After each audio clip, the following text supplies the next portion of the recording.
नमस्कार दोस्तों, मैं राजकुमार मौर्य। असम विधानसभा चुनाव के लिए 9 अप्रैल को वोटिंग होने जा रही है, जिसके नतीजे 4 मई को आएंगे। इस वीडियो में आपको बताने जा रहे हैं असम में अब की बार किसकी सरकार बनने जा रही है। Opinion poll. इस वीडियो को आप लोग देखिए, आप लोग कमेंट करके अपनी राय को बताइए, क्योंकि असम का चुनाव कांग्रेस और भाजपा के लिए बहुत महत्वपूर्ण है। दोस्तों, ओपिनियन पोल में आपके सामने सबसे पहले है, देख सकते हैं, करीमगंज जिला है। करीमगंज जिले में कुल मिलाकर के 5 विधानसभा की सीटें हैं। बीजेपी को 4 सीट मिलने की संभावना है, कांग्रेस को 1, अन्य को कोई सीट नहीं। यह ओपिनियन पोल है दोस्तों। वहीं पर दोस्तों अगला जिला आता है आपके सामने, डिब्रूगढ़ में 7 विधानसभा की सीटें हैं। बीजेपी को 5, कांग्रेस को 2, अन्य को कोई सीट नहीं। वहीं पर दोस्तों अगले जिले की ओर अगर आप बढ़ेंगे, विश्वनाथ है। विश्वनाथ जिला में 2 सीट है, दोनों सीट कांग्रेस के खाते में जाती हुई दिख रही है। अगला जिला आता है दोस्तों जोरहाट में, 3 विधानसभा की सीटें हैं। बीजेपी को 2, कांग्रेस को 1, अन्य को कोई सीट मिलने की संभावना नहीं है। वहीं पर दोस्तों अगला जिला आता है आपके सामने, कछार में 7 सीट है। बीजेपी को 2, कांग्रेस को 5 सीट मिलने की संभावना है। कछार में बीजेपी पीछे है, कांग्रेस आगे है। वहीं पर दोस्तों अगले जिले की ओर अगर आप बढ़ेंगे, उदलगुढ़ी में 3 सीट है, 1 कांग्रेस को 2 बीजेपी को मिलने के अनुमान है, यानी कि बीजेपी 2, कांग्रेस 1। अगला जिला आता है कामरूप ग्रामीण में दोस्तों 6 सीट है, कांग्रेस को 4, अन्य दल को 1, बीजेपी को 1 सीट मिलने की संभावना है। दोस्तों अगला नंबर आता है कामरूप महानगर में 4 विधानसभा की सीट है। बीजेपी को 3, कांग्रेस को 1 सीट मिलने के अनुमान है। वहीं पर दोस्तों अगला जिला आता है कार्बी आंगलोंग पश्चिम, 3 सीटें हैं। बीजेपी को 1, कांग्रेस को यहां पर 2 सीटें मिलने के अनुमान बताए जा रहे हैं। अगला जिला आता है कोकराझार। कोकराझार में दोस्तों 3 सीट है, तीनों बीजेपी एकमुश्त जीत रही है, एक तरफा जीत रही है। दोस्तों अगला जिला आता है गोलाघाट में 5 सीट है। बीजेपी को 1, कांग्रेस को 4 सीट मिलने के अनुमान है। कांग्रेस यहां पर 4 सीटों पर सिमट रही है। दोस्तों गोलपाड़ा में 3 सीट है, यहां पर बीजेपी को 1, कांग्रेस को 2। यहां पर आप देख सकते हैं कांग्रेस आगे है, बीजेपी पीछे है। दोस्तों अगला नंबर आता है चराई देव में 2 सीट है, दोनों कांग्रेस के खाते में जाती हुई बताई जा रही है। दोस्तों अगला नंबर आता है तिनसुकिया में 5 सीट है। बीजेपी को 1, कांग्रेस को 3, अन्य को भी 1 सीट यहां पर मिलने के आसार हैं। दोस्तों अगले नंबर जिले की ओर अगर आप बढ़ेंगे तो चिरांग में 2 सीट है, 2 में से बीजेपी को 2, पूरा चिरांग में बीजेपी को बढ़त है।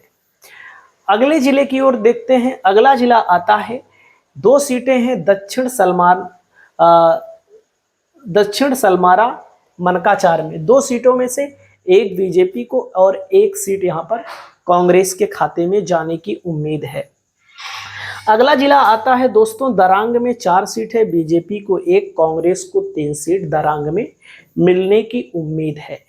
वहीं पर धुबरी में 5 सीट है। बीजेपी को 1, कांग्रेस को 4। धुबरी में कांग्रेस का पलड़ा भारी है। वहीं पर अगला जिला आता है दीमा हसाओ में 1 सीट है। दीमा हसाओ की सीट को बीजेपी जीतती हुई दिख रही है। वहीं पर ओपिनियन पोल में दोस्तों धेमाजी की दोनों सीटें कांग्रेस के खाते में जाती हुई दिख रही हैं, धेमाजी। वहीं पर अगला जिला आता है नगांव में 8 सीट है। बीजेपी को 2 और कांग्रेस को 5, यानी कि अन्य को 1। धगाज में नगांव में यहाँ पर कांग्रेस ज़्यादा बढ़त बना रही है बीजेपी की तुलना में, अन्य को भी 1 सीट मिल सकती है। नलवाड़ी में 3 सीट है। बीजेपी को कोई सीट नहीं मिल रही है, कांग्रेस को 3 सीट मिलने के अनुमान है। दोस्तों दक्षिण कार्बी आंगलोग में दोनों सीटें बीजेपी के खाते में जा रही हैं। वहीं पर अगले जिले की ओर बढ़ते हैं, बक्सा में 3 सीट है। बीजेपी को 1, कांग्रेस को 2 सीट मिलने के अनुमान है। दोस्तों अगला जिला आता है बजाली में 2 सीटें हैं, दोनों कांग्रेस के खाते में जाती हुई दिख रही हैं।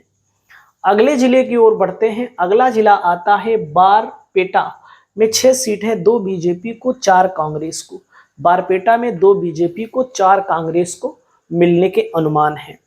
दोस्तों अगला नंबर आता है बगई गांव में 3 सीट है, बीजेपी को 2, कांग्रेस को 1 सीट मिलने के अनुमान है। दोस्तों अगला नंबर आता है माजुली में 1 सीट है, यह 1 सीट कांग्रेस के खाते में जाती हुई दिख रही है। वहीं पर अगले जिले की ओर बढ़ते हैं। मोरी गांव में 3 सीट है, बीजेपी को कुछ नहीं मिल रहा है, कांग्रेस मोरी गांव में एक तरफा जीतती हुई दिख रही है।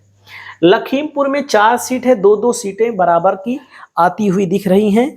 दोस्तों अनुमान में 2 सीट बीजेपी को, 2 सीट कांग्रेस को, अन्य को 0 सीटें मिलने के अनुमान है। दोस्तों अगला नंबर आता है सोनितपुर में 6 सीट है, 3 बीजेपी, कांग्रेस 2, अन्य दल को भी 1 सीट मिलने के अनुमान है। वहीं पर दोस्तों अगला नंबर आता है आप सभी साथियों को हैलाकंडी में 2 सीट है, हैलाकंडी की कांग्रेस की दोनों सीटें निकलती हुई दिखाई दे रही हैं। वहीं पर अगला जिला आता है शिवसागर में 4 सीट है, बीजेपी को 1, कांग्रेस को 3 सीट मिलने के अनुमान है। वहीं पर दोस्तों ओपिनियन पोल में होजाई में 1 सीट है बीजेपी के खाते में, होजाई में 3 सीट है, 2 कांग्रेस के खाते में। बीजेपी अधिकतम 48 सीट पर, कांग्रेस अधिकतम 72 सीट पर, अन्य को भी 6 सीटें मिलने के अनुमान है। पिछली बार जब यहां पर चुनाव हुआ था दोस्तों 3 चरणों में हुआ था, अब की बार मैं आपको बताना चाहूंगा केवल 1 चरण में हो रहा है, मतलब कि असम में।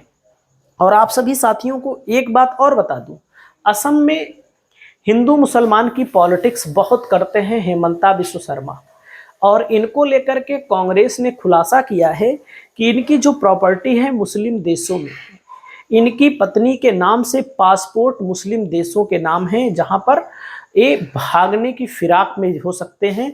क्योंकि अगर असम में हेमंता बिस्व शर्मा हारे चुनाव तो आप ये मान लीजिए हेमंता बिस्व शर्मा को जेल जाना तय है।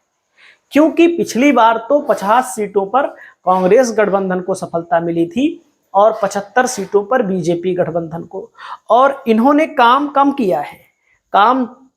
किया है लेकिन नाम ज्यादा किया है। नाम इसलिए ज्यादा किया है क्योंकि केवल हिंदू मुसलमान की पॉलिटिक्स इन्होंने की है, नफरत की पॉलिटिक्स की है, और मुसलमान को सीधा सीधा गाली देने का काम करते हैं, जो कि आज की राजनीति में ऐसा नहीं होना चाहिए। लेकिन भाजपा है तो सब कुछ माफ है, और भाजपा के समर्थक हैं तो सब कुछ माफ है। आप सब जानते हैं दूसरों को नसीहत देने का काम करते हैं। तो दोस्तों आपको क्या लगता है असम में किसकी सरकार बनेगी, कमेंट करिएगा। नमस्कार।